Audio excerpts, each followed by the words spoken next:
सन 2019 मध्ये कल्याण पश्चिम विधानसभेची निवडणूक एकतर्फी झाली होती. भाजपचे माजी आमदार नरेंद्र पवार यांनी बंडखोरी केल्यानं या मतदारसंघातील गणितं पूर्णपणे बदलून गेली होती. त्याचा फायदा तेव्हाच्या एकसंध शिवसेनेला होऊन शिवसेनेचे उमेदवार विश्वनाथ भोईर यांचा 65,486 मतांनी दणदणीत विजय झाला होता. दुसऱ्या क्रमांकावर अपक्ष नरेंद्र पवार यांना 43,209 मतं, तर तिसऱ्या क्रमांकावर मनसेचे प्रकाश भोईर यांना 38,075 मते मिळाली होती. मात्र आता या मतदारसंघातील परिस्थिती पुन्हा बदलली. याआधी शिवसेना शिंदे गटाचे उमेदवार विश्वनाथ भोईर यांनी थेट लढत शिवसेना ठाकरे गटाचे सचिन बासरे यांच्यावर होईल अशी अटकळी आधी बांधल्या होत्या.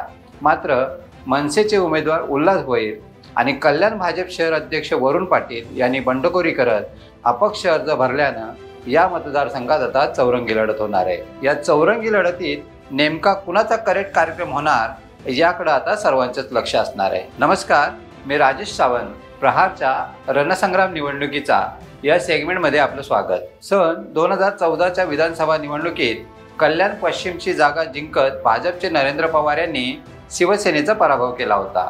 पवार विद्यमान आमदार असल्यानं 2019ला उमेदवारीची माळ त्यांच्याच गळ्यात पडेल असं वाटत होतं. मात्र शिवसेनेचे नेते एकनाथ शिंदे यांनी भाजपच्या ताब्यातील कल्याण पश्चिमची जागा अनपेक्षितपणे खेचून घेत शिवसेनेचे विश्वनाथ भोईर यांना आमदार करून दाखवलं होतं. यामुळे भाजप नेतृत्वावर प्रचंड नाराज झालेले नरेंद्र पवार यांनी आता बंडाचा झेंडा उपसला होता. आता शिवसेनेच्या शिंदे गटाकडून तिकीट मिळालेले विश्वनाथ भोईर पुन्हा एकदा मैदान मारण्यासाठी सज्ज झाले. नरेंद्र पवार यांची बंडखोरी भोईर यांच्याकरता अडचणीचा विषय ठरला होता. मात्र मुख्यमंत्री एकनाथ शिंदे यांनी नरेंद्र पवारांना गोंजारून उमेदवारी मागे घेण्यास भाग पाडले. एकीकडे नरेंद्र पवार यांनी अपक्ष उमेदवारीचा अर्ज मागे घेतलेला असताना भाजपचे शहराध्यक्ष तसेच माजी केंद्रीय राज्यमंत्री कपिल पाटील यांचे भाचे वरुण पाटील यांनी मात्र बंडाचा झेंडा हाती घेतल्यानं कल्याण पश्चिममधील निवडणुकीत नवा ट्विस्ट आला आहे. खास करून शिवसेनेची डोकेदुखी वाढली. लोकसभा निवडणुकीत भिवंडी लोकसभेतील भाजपचे उमेदवार कपिल पाटील यांना कल्याण पश्चिम मतदारसंघातून 1,05,000 पेक्षा जास्त मतं मिळाली होती. तर महाविकास आघाडीचे सुरेश उर्फ बाळामामा म्हात्रे यांना 70,000च्या आसपास मतं मिळाली होती. मतांची ही लीड कपिल पाटील यांचे भाचे वरुण पाटील यांच्यासाठी मोठा प्लस पॉईंट आणि विश्वनाथ भोईर यांच्यासाठी धोक्याची घंटा मानली जाते.